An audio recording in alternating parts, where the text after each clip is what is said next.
Sister Sue Ernster, who serves FSPA, Franciscan Sisters of Perpetual Adoration, as president, ministered as the congregation's vice president from 2018 to 2022, and treasurer from 2013 to 2022. She holds a Bachelor of Science in Accounting, a Master of Arts in Pastoral Ministry, and has served in campus ministry, parish administration, and faith formation. Sister Sue represents FSPA as a board member of various local, national, and international organizations, including the Economy of Francesco, a global movement inspired by St. Francis and convened by Pope Francis that calls us to engage in an economy rooted in justice, stewardship, and inclusivity. She is also committed to FSPA engagement in impact investing, putting investor support to work with responsibility for all of creation. Please welcome Sister Sue and her talk, What We Can Do.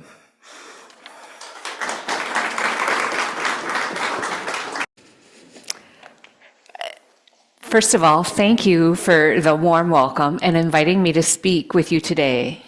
The synchronicity of the music, the book, what we can do, and then the reflection or the meditation Rita shared about Pope Francis and St. Francis all fit together with the day.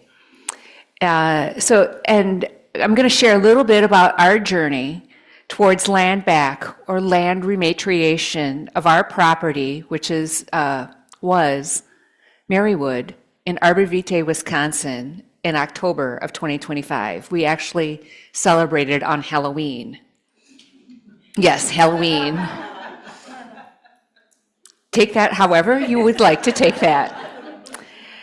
As I was preparing for and praying over this presentation, I realized that as we were living into our faith and our provocative movements, there is also a strong alignment with the 7 principles of the Unitarian Universalism. And as I go along, I hope you can see that the alignment as well. As I was going, it's very strong, specifically dignity of every person. This continues to be a faith journey for us as FSPA, as we ask the question, many are asking, what can we do, and does it matter? There is so much happening in the world that the concerns and issues can feel overwhelming. At times, I find myself wondering whether the small things I can do really make a difference. And the answer is yes. As Thea Bowman, FSPA, once said, I think the difference between me and some people is that I'm content to do my little bit. Sometimes people think they must do big things to affect change. But if each one would light a candle, we'd have a tremendous light. And as a sidebar, Thea Bowman is in the canonization process to become a saint in the Roman Catholic tradition. She's completed the first phase and entering the second of 9 phases. Sister Thea reminds us that each small act can bring light into the world. I invite you to take just a brief moment and think about this question. Where have you seen a small act create unexpected light? It might be something you did or something someone else did that made a difference in your life. Sometimes those small acts begin journeys we could never have imagined. We didn't realize that when we embarked on this path of land back, that we would be the first U.S. Catholic entity to make a land back transaction such as this. Out of all, up until now, we are the first. That makes a statement. Since our founding in 1849, the FSPA have sought to respond to the needs of the times. We began by serving German immigrants who had arrived in Wisconsin seeking opportunity and stability. Over time, our ministries expanded into education, healthcare, and community service, including our spirituality centers, the Franciscan Spirituality Center here in La Crosse on Market Street. Many of our sisters served as teachers in schools throughout the Midwest. Others served in healthcare ministries that eventually helped form the institutions such as Viterbo, and as well as Mayo Clinic Health System here in Southwest Wisconsin. We founded that, merged with Mayo, and then we separated from Mayo in 2018. For generations, our sisters responded directly to the needs by serving as teachers, nurses, administrators, and pastoral ministers. Over time, both society and our congregation began to change. We no longer have the large numbers of sisters that we once did. The needs of the world are also changing, and so we have had to ask ourselves, how are we called to respond now? Instead of focusing only on the work we do, we began focusing more intentionally on the values and the movements guiding our mission. In 2018, reaffirmed in 2022, we committed ourselves to 3 provocative guiding movements. The first is relationships, building bridges of encounter and standing with all those who suffer in our earth community. Which of the 7 principles? Gospel living, allowing joyful gospel living to transform us in love and goodness for community and mission. Unity in diversity, celebrating authentic unity in diversity and challenging our white privilege while working toward equity and inclusion. And I think I'll take this time now to go over the principles and how they connect to our movements. The first one, of inherent worth and dignity of every person. It touches into our unity and diversity with the shared aspect of respect, equity, and inclusion. The second one, justice, equity, and compassion. Relationships, unity and diversity, justice-centered relationships. Right of conscience and use of a democratic process. Gospel living, transformation through faith. The search for truth and meaning. That relates to our gospel living. Discernment and reflection are the commonalities. Right of conscience and democratic process are the goal of world community with peace, liberty, and justice for all. Unity in diversity. Shared responsibility. Justice, equity, and compassion. Definitely about the relationships and inclusion rather than exclusion. Interdependence, the web of all existence. Again, the relationships, the connections, and the common one of care for our earth community.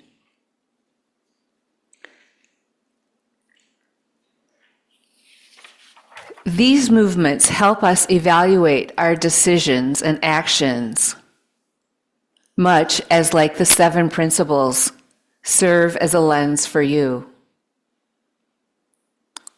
Living these commitments also meant and continues to mean taking a deeper look at our own history. In 2019, we became aware of an article by journalist Mary Annette Pember in The Atlantic titled "Death by Civilization." It told the story of her mother's experience at St. Mary's Indian School, a boarding school our congregation administered from 1883 to 1969 in Odena, Wisconsin. Around the same time, the La Crosse County Historical Society published research examining this history as well. These stories called us to listen deeply and honestly to the experiences of Indigenous people who had attended the school, as well as the intergenerational trauma passed on to their families. In what we call our truth and healing process, we had to acknowledge that while we believed we were providing education and opportunity, we were also participating in a system of forced assimilation that suppressed the Indigenous culture, language, and identity. This realization has been difficult and humbling, and we are still working the process. Some of our sisters who had worked at the school or knew sisters who worked there reflected that our school may not have been as harsh as some others, yet harm was still done. Children were separated from their families, cultural traditions were discouraged or forbidden, and intergenerational trauma resulted from these policies.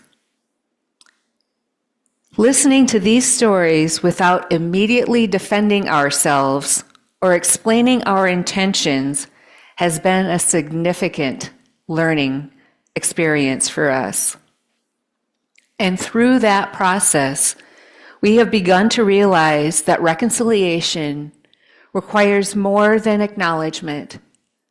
It requires relationship, listening, and learning over time. Now to the actual process when we put this in place. We purchased a property called Marywood in 1966 in Arbor Vitae, Wisconsin, which is north of here, about 3.5, 4 hours. Initially, it served as administrative offices and a vacation space for our sisters. If any of you have gone to northern Wisconsin, this is also a very tourist area and prime real estate.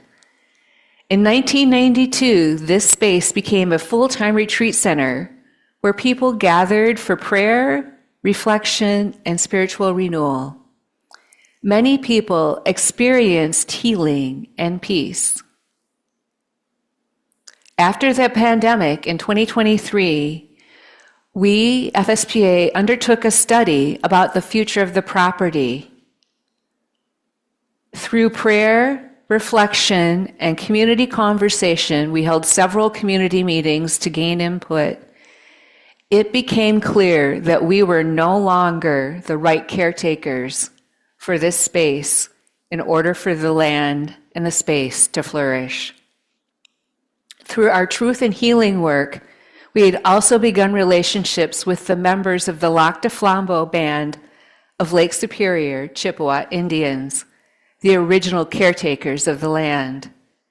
Some of the members of the tribe had served as presenters at Marywood over the years, sharing their culture, traditions, and the relationship with the land. Through these encounters, we renewed our belief in seeing the land in a deeper way, not simply as property, rather sacred, carrying memory and identity. We also began working with Land Justice Futures, an organization which helps religious congregations of all faith traditions explore options for land stewardship beyond traditional real estate transactions. Through them, we learned about the concepts such as land return, land back, and land rematriation, ways of restoring land to Indigenous communities and others who have been excluded because of our current system. In 2024, we developed a land position paper as FSPA to guide how we would make decisions about land in the future. So once we had made the decision that we would no longer be the caretakers, and once we made that decision, rather than placing the property on the open market, we approached the tribe directly. The property, I'm trying to help give a little context, is less than 2 acres on Trout Lake, which is on one of the nicer lakes in northern Wisconsin, and would be considered a prime piece of real estate, had been appraised at approximately $2.6 million. Something else happened during the process. We learned that working with the tribe meant learning to move at a different cultural pace. Yes, I hear people saying yes. There were times when months passed between the conversations. We would email and say, "Are you interested?" "Oh, yes." "Now somebody else needs to talk. You need to talk with somebody else." Several more months would pass before the conversation continued. And the decisions involved consultation with many others in the community. And this did not follow the timeline of the process we are accustomed to. This really did stretch our patience. We wanted this done. We wanted this done. Because once we make a decision, we want to move on. Gradually, we began to understand that the slower pace reflected a deeper commitment to relationship and community discernment, an invitation for the Spirit to enter and work. At one point, members of our team shared a meal with Tribal President John Johnson and a couple of other tribal members at Marywood. During that meeting, we shared stories about what the land meant. That conversation really did help build the trust. And then when the topic of price arose, President Johnson said, "Well, you could give it to us or sell it to us for $1. After prayer and reflection, we chose another path. We sold the property to the tribe for $30,000, the amount we originally had paid decades earlier in 1966. We didn't take into account the repairs and restoration costs we had put into the property over the years, because our memories and experiences are priceless. Yet we still have work to do to get to the stage of land back, of purely giving the land back. We have our part of our culture to work through. This decision and discernment, while we're still in the process, required us to step away from or to disrupt the dominant economic assumption that value is always determined by the highest possible price. Instead, we wanted our decision to reflect our values, our commitment to relationship, justice, and stewardship, one that brings light into the darkness, disrupts the current energy and trajectory of the economic system. Some of the challenges we experienced along the way.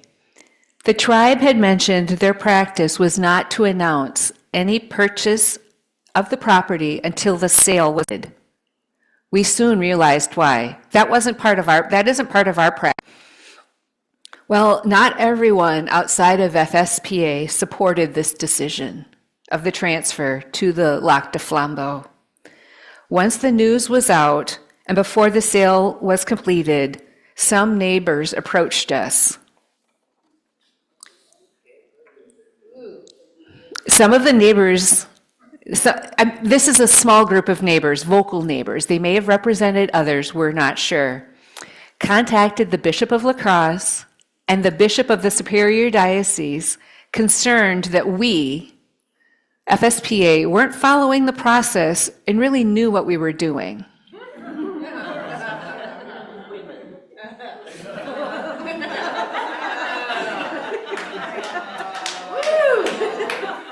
Yes. They were really like, you have to give Vatican approval. And they were right on some level. This did not reach that level. And the bishops were like, this is theirs. They can do with it as they wish, and we support their decision. Some of these same neighbors, questioned why we did not place the property on the open market or sell it to them if we needed money. One of them is a fifth-generation lumber company owner. They asked us to place restrictions on how the tribe might use the land, such as to not put a casino or a gas station. This is less than 2 acres of land and has about 20 parking spots maximum. Also, to put in writing a verbal easement regarding additional access to their property, because this is on a lake. There is a road that allowed the neighbors additional access to their properties. This has been a verbal easement ever since we owned the property in the 60s. They wanted it in writing. We told them they need to work with the tribe, and we would not be putting in writing this verbal agreement that we'd had over all of these years for their additional access to their property. The tribe, when approached, agreed verbally to continue to provide the neighbors additional access to their property. The neighbors still wanted it in writing, and even though it had never been in writing, the tribe said no to putting this into writing. At one point, an attorney representing some of the neighbors proposed that they purchase the land from us, this land, at market value, and then they would provide or purchase another parcel of land for the tribe someplace else. Yes, this really happened. We consulted with the tribe and together declined the proposal. The tribe said that their attorney was not a friend of the tribe. And our attorney said this was rather nonsensical. Throughout this process, we continued working with Land Justice Futures and staying in close communication with the tribal leaders. We also asked the tribal leaders how they handle the kinds of comments and resistance they often encounter. Their response was simple. They develop thick skin because this is the kind of resistance that they face frequently. This reminded us again of the importance of challenging our own assumptions and recognizing the realities any marginalized community, especially the indigenous in this case, continue to face. As I mentioned earlier, the closing took place on October 31st, Halloween. We had thought maybe earlier in August, but to get all the paperwork ready, it was Halloween so that there could be some transition time before winter. The tribe traditionally invites community members to participate in the ceremony whenever they purchase a piece of land. And usually around 30 to 40 people attend. That day, more than 100 tribal members were present, along with sisters and others and friends of our congregation. Now, this parcel is not adjacent to the reservation. It is about a mile as the crow flies directly, but if you're driving, it's about 12 miles. And there was a ceremony that began with smudging to the 4 directions, and then tribal drumming, and then the actual signing and the transfer of the land, and a shared feast. Feasting is part of their tradition, and we allowed them and praised them for providing the feast. Several comments from that day that have stayed with me. One of the tribal members said they were grateful to receive good press for once, because their community often appears in the news only in negative ways. And this was getting positive press. One of their younger members, she's about 25, said they were no longer guests on someone else's land. They once again had a place on the land their ancestors had cared for, and that they really did belong in the white people's territory. Each thanked us and were grateful for the efforts to make the transfer a reality. This one still haunts me, or not haunts me, it gives me goosebumps. One of the indigenous shared that her body knew how to respond to intergenerational trauma and ongoing exclusion. It did not know how to respond to winning the war without a battle. Her body needed to learn how to handle this response, this way of being, because it was very different than anything else.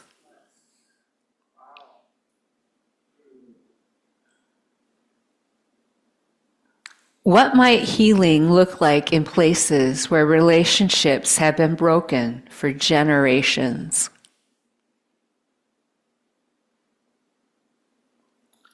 For us, this moment reminded us that healing and justice often grow out of relationships, and that is something our Franciscan values and your principles hold in common. As we reflected and recognized that our actions resonate strongly, we recognize that both traditions affirm the dignity of every person, the importance of justice and compassion, value of spiritual growth, and a commitment to the interdependent web of life.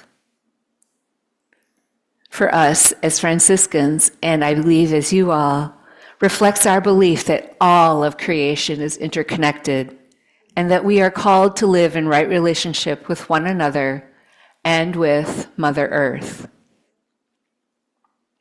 In many ways, the return of Marywood is both a conclusion and a beginning. It honors decades of ministry, acknowledges the harm that occurred in our history, restores relationships, and opens new possibilities for healing and partnership. It reminds us that sometimes the most important actions begin with something very small, a question, a conversation, a willingness to listen.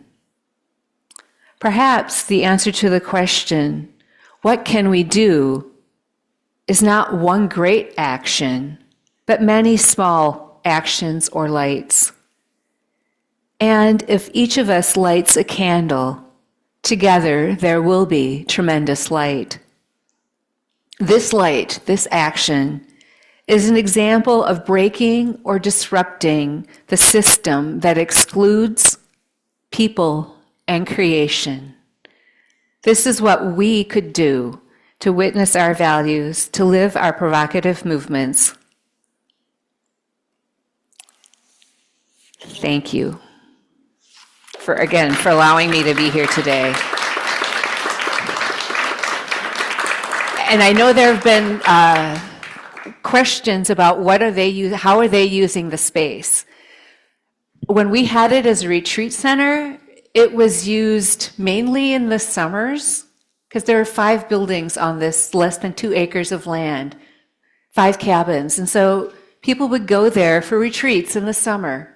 The rest of the year, the cabins might get used a couple of nights a month. Now, because of the housing shortage in northern Wisconsin, they are able to house some of their workers in the cabins. They're using it as a cultural center, and they're holding some of their meetings there. And they're using it as part of the place for them to reclaim their culture, such as teaching the language, and how to do spearfishing and things like, since the lake is right there. This is lakefront property. It is on the lake. It is right there. This is the first time they're owning that. Well, they owned it before it was taken from them in the different treaties. So yes, and we continue to work with them to see how they want to continue the relationship, because this is in their court. We can't be the drivers of how the relationship continues. This is theirs to determine, not ours.